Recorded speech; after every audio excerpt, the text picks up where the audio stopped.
우리 교회가 이제 창립 30주년을 앞두고 우리 교회가 어떤 교회여야 할지, 또 어떤 모습으로 세워져야 할지 이런 부분들을 함께 좀 나누고 있습니다. 8월 첫 주에 이런 말씀을 좀 함께 나눴었는데요. 말씀 좀 띄워주시죠. 8월 첫 주에 나눴던 말씀이 고린도전서 12장에 있는 말씀이었습니다. 몸은 하나인데 많은 지체가 있고 몸의 지체가 많으나 한 몸인과 같이 그리스도도 그러하니라. 너희는 그리스도의 몸이요 지체의 각 부분이라. 이렇게 말씀을 나누면서 우리는 그리스도 안에서 한 몸이고 그 몸 안에 있는 지체들이다. 어느 것이 다 더 위대하고 더 부족하고가 아니라 쓰임받는 용도가 다를 뿐이고, 그렇게 다르게 쓰임 받으면서 우리의 삶 속에 베풀어 주시는 하나님의 은혜가 얼마나 큰지 조화롭게 이루어져야 되는 교회다 하는 말씀을 나누었습니다. 지난주에 이런 건강한 교회에게 주시는 하나님의 축복에 관한 이야기하면서 내가, 주님께서 천국 열쇠를 내게 주리니 네가 땅에서 무엇이든지 매면 하늘에서도 매일 것이요 네가 땅에서 무엇이든지 풀면 하늘에서도 풀리리라 하는 이 말씀을 가지고 우리에게 주신 권세가 얼마나 큰지에 대한 이야기를 함께 나누었습니다. 여러분은 그런 권세를 가지신 분들이에요. 여러분들을 소홀히 여기시면 안 돼요. 우리는 땅에서 매면 하늘에 매이고 땅에서 풀면 하늘에 풀리는 권세를 가진 사람들이다. 이 권세가 우리 속에서 구체적으로 나타나는 축복이 임하게 되기를 주의 이름으로 간절히 축복합니다. 그러기 위해서 우리가 가져야 될 굉장히 중요한 두 가지 조건이 있는데, 이 조건을 오늘과 다음 주에 함께 좀 나누려고 합니다. 그 첫 번째 조건이 무엇이냐 하면, 첫 번째 조건은 무엇이냐? 그것은 우리 교회가 하나님 중심의 교회다. 우리 교회는 오직 하나님만 믿는 교회다. 우리 교회는 목사 중심의 교회가 아니고, 우리 교회는 장로나 어떤 특별한 평신도나 어떤 유력자나 이런 사람들이 이끌어가는 교회가 아니라, 우리 교회는 하나님이 이끄시는 교회, 성령에 사로잡힌 교회, 그런 교회가 되기를 간절히 축복합니다. 지난 수요일 날 말씀을 나누면서 그런 얘기를 했어요. 우리 교회 성도들도 제가 은퇴할 때가 멀지 않았잖아요. 그러니까 이제 목사님 은퇴하시고 나면 어떻게 하나 하는 걱정을 가지고 계신 분들도 좀 계신 것 같아요. 근데 걱정할 게 한 개도 없습니다. 왜냐하면 저는 하나님에 사로잡혀서 목회하였고, 또 제 다음에 오실 목회자도 역시 하나님에게 쓰임받는 목회자일 뿐입니다. 우리 교회는 하나님께서 이끌어 가시는 하나님 중심의 교회이기 때문에 이것이 분명하다면 전혀 염려할 것이 없다. 더 훌륭하고 더 멋있고 더 말씀 중심이고 더 아름답게 사역을 하는 그런 이가 와서 또 다음 세대에 우리 교회를 이끌어가게 될 것이다라고 하는 것을 저는 확신하기 때문에 저는 걱정하지 않습니다. 여러분들도 걱정하지 말고 우리 교회가 어떤 교회여야 하고 또 어떤 교회로 앞으로 끊임없이 나아가야 할지에 대한 정체성만 잃지 않게 되기를 주의 이름으로 축복합니다. 로마서 16장 27절에서 이렇게 말합니다. 지혜로우신 하나님께 예수 그리스도로 말미암아 영광이 어디에? 우리 교회 안에 성도들의 삶에 세세 무궁하도록 있을지어다. 자 보세요. 영광이 세세 무궁하도록 있는 비결이, 다시 보여주세요. 그 말씀. 영광이 세세 무궁하도록 있는 비결은 뭐냐면 지혜로우신 하나님께 있는 것이고 예수 그리스도로 말미암아 있는 것입니다.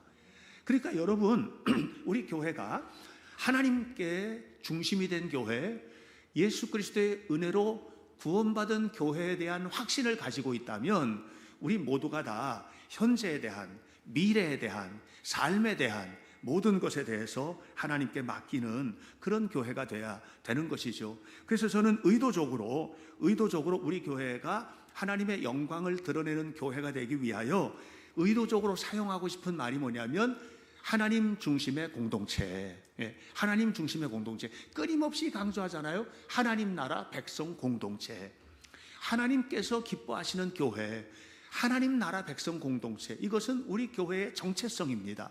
우리 교회는 오직 하나님이 중심인 교회가 되기를 축복합니다. 우리 교회는 오직 하나님께서 이끌어 가시는 교회이기를 축복합니다. 이런 교회가 돼야 되는 거죠. 그분의 은혜가 우리를 구원했다. 예수님의 은혜가 우리를 구원한 것입니다.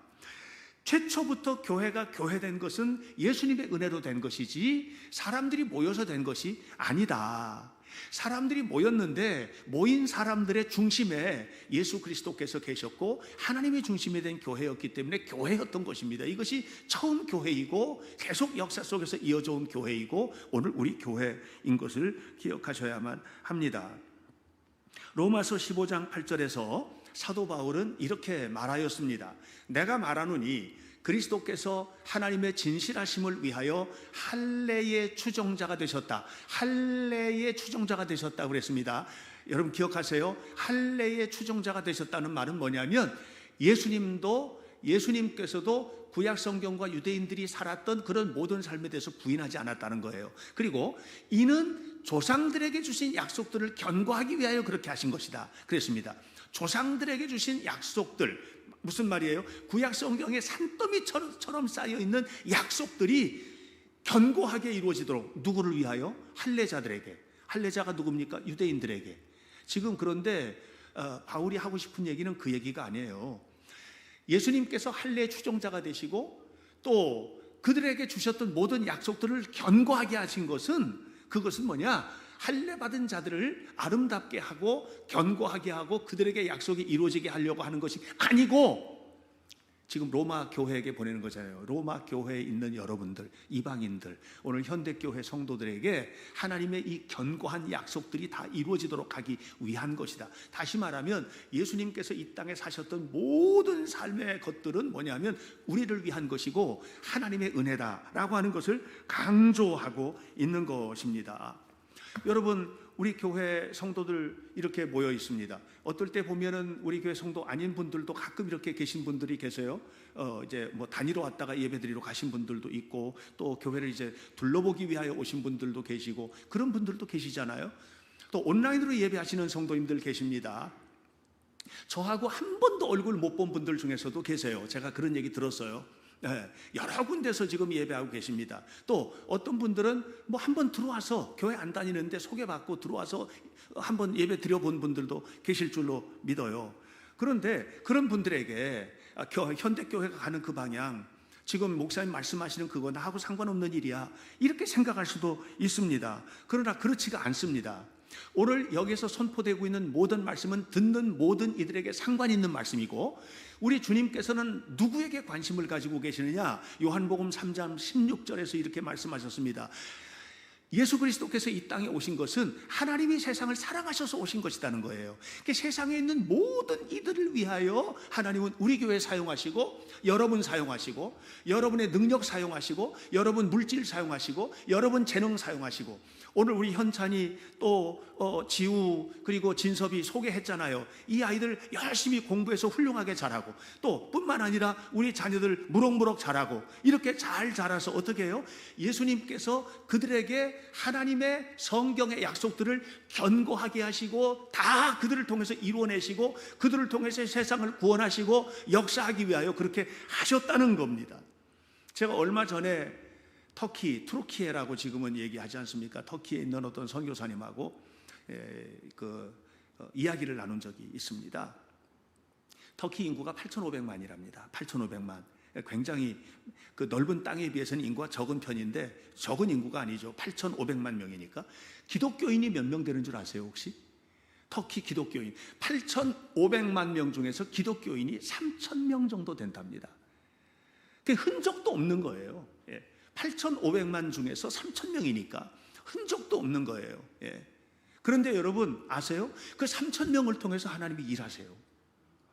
3,000명이 아무것도 아닌 것 같은데 그 3,000명을 통해서 하나님이 일하세요. 그 일을 하도록 하기 위하여 예수님께서 하나님의 약속을 견고하게 하시고 그들에게 부어주셨어요. 그들에게 땅에서 매면 하늘에 매이고 땅에서 불면 하늘에서 불리는 권세를 주셨어요. 이 권세를 우리에게도 주세요. 우리가 그 일을 하도록 하세요. 여러분 은혜 받은 사도 바울이 한 사람입니다. 한 사람이 하늘의 은혜를 받았습니다. 하늘의 은혜를 받고 그에게 주셨던 권세가 땅에서 매면 하늘에서도 매이고 땅에서 풀면 하늘에서도 풀리는 이 권세를 주셨어요. 그리고 이 권세를 가지고 아무도 믿지 않는 소아시아 지역을, 아무도 믿지 않는 그리스 마케도니아 지역을, 아무도 믿지 않는 로마 제국 지역을, 그 당시 땅끝이라고 했던 스페인까지 다니면서 복음을 누가 전했어요? 한 사람이 전한 겁니다. 한 사람이. 하나님이 그 사람 한 사람을 사용하셨어요. 그리고 그 복음이 오늘 우리에까지 이어진 것입니다. 여러분, 하나님이 하실 일을 과소평가하시면 안 됩니다. 하나님이 여러분 통해서 일하십니다. 하나님 우리 교회 통해서 일하십니다. 우리 교회가요, 우리 교회 교인들의 수가요, 터키 전체 그리스도인 수의 11조 조금 넘습니다. 그 정도로 여러분 많은 거예요. 예. 어떤 교회는 뭐 몇천 명 모이는 교회, 10,000명 모이는 교회 있잖아요. 그런 교회들은 터키 전체 교인들보다 더 많은 숫자를 가지고 있는 교회들인 겁니다. 뭘 하고 있나, 우리가 뭘 하고 있나. 하나님이 그들을 통해서 그 무슬림 나라에서 그냥 그걸 견뎌내면서 하나님의 복음의 일을 하시듯이 오늘 하나님은 우리를 통해서 일하고 싶으시고 우리를 통해서 역사하시고 싶으신데, 그래서 하나님 앞에 맡기기만 하면 하나님은 나를 통해서 배고프는 권세가 보이도록 역사되도록 하실 텐데, 그 역사의 주인공은 과연 누가 될 것인가. 저와 여러분, 우리 교회가 그 주인공 되기를 주님의 이름으로 축복합니다. 그 과정에서 우리가 알아야 될 것이 있습니다. 하나님은 사랑이시다. 하나님은 사랑이시다. 하나님은 자비하시다. 하나님은 무한한 능력자이시다. 전지전능하시니까 모든 것을 아신다. 그 하나님이 나를 사용하시기를 원하신다. 그 하나님이 나를 통해서 직장에 보내시고 학교에 보내시고 가정에 보내시고 세상 속으로 보내셔서 나를 사용하기를 원하신다. 근데 모든 인류가 어땠어요? 모든 인간이 하나님께 등을 돌렸잖아요. 하나님께 아담 이후에 모든 인간은 하나님께 등 돌린 인간이었거든요. 등을 돌렸잖아요. 그래서 그 결과가 죽어 마땅한 존재가 된 겁니다. 모든 인간은, 자연적으로 태어난 인간은, 예수를 믿지 않는 모든 사람은 죽어 마땅한 존재가 된 겁니다. 로마서 3장 23절, 모든 사람이 죄를 범하였음에 하나님의 영광에 이르지 못하더니, 영광에 이르지 못한다는 얘기는 멸망의 자식이라는 얘기입니다. 히브리서 9장 27절, 한 번 죽는 것은 그 사람에게 정해진 것이요 그 후에는 영원한 심판이 있다. 이것이 인류의 운명입니다. 그런데 하나님께서 우리를 사랑하셔서 우리에게 예수님을 보내주셨습니다. 예수님을 보내주셔서 예수님 믿고 하나님 앞에 서는 자들에게는 특별한 은혜를 주셨는데, 로마서 3장 24절, 그리스도 예수 안에 있는 속량으로 말미암아. 속량은 뭡니까? 예수님께서 대신 값주고 우리를 샀다는 얘기예요. 그로 말미암아 하나님의 은혜로 값없이, 아무것도 한 것이 없는데 믿기만 하고 나는 주님을 믿습니다라고 말한 것뿐인데, 돈을 들인 것도 아니고 헌신한 것도 아니고 다른 아무것도 아닌데, 그런데 우리가 값없이 의롭다 하심을 얻은 자가 되었다. 이렇게. 그리고 우리는 그 주님의 은혜 속에서 사는 겁니다. 여러분, 행위를 통해서 구원을 받는 것이 아닙니다. 행위는 이런 겁니다. 열심히 공부하는 거. 열심히 공부해서 구원받는 게 아닙니다. 열심히 공부하면 좋은 대학을 가거나 내가 목표하는 것을 이룰 수 있습니다. 열심히 공부하면. 그러니까 열심히 공부하는 것을 통해서 누릴 수 있는 것은 땅의 것들인 겁니다. 땅의 것들인 겁니다. 열심히 노력을 하고 열심히 운동을 하고 최선을 다하면 건강을 누릴 수 있습니다. 그러니까 우리가 행위를 통해서 얻을 수 있는 것은 그 행위의 열매들을 얻을 수가 있습니다. 그런데 구원은 아닙니다. 마틴 루터가 종교개혁하기 전에 정말 고통스러웠습니다. 아무리 열심히, 마틴 루터가 카톨릭 신부였거든요. 신부였고 성경을 읽고 뭐 교인들을 돌보고 사역을 해도 마음속에 죄의 문제가 해결이 안 되는 거예요. 그런데 로마에 순례를 하러 갔어요. 로마 순례하러 가면 거기에 성계단 성당이 있어요. 이 성계단 성당이 뭐냐면 예수님이 심판받던 빌라도 법정 있죠. 그 빌라도 법정 계단이거든요. 이 계단을 통째로 떼어다가 로마에다 갖다가 놓고 성당을 하나 지었어요. 그러니까 예수님께서 서 계시던 계단이에요. 그러니까 그 계단을 무릎 꿇고 올라가면 구원을 받는다. 이게 이제 그 당시 가톨릭 교인들의 모습이고 오늘날도 그렇습니다. 거기를 무릎을 꿇고 올라가는 겁니다. 올라갔다 또 내려오고, 무릎이 닳도록 올라갔다 또 내려오고, 또 올라갔다 내려오고.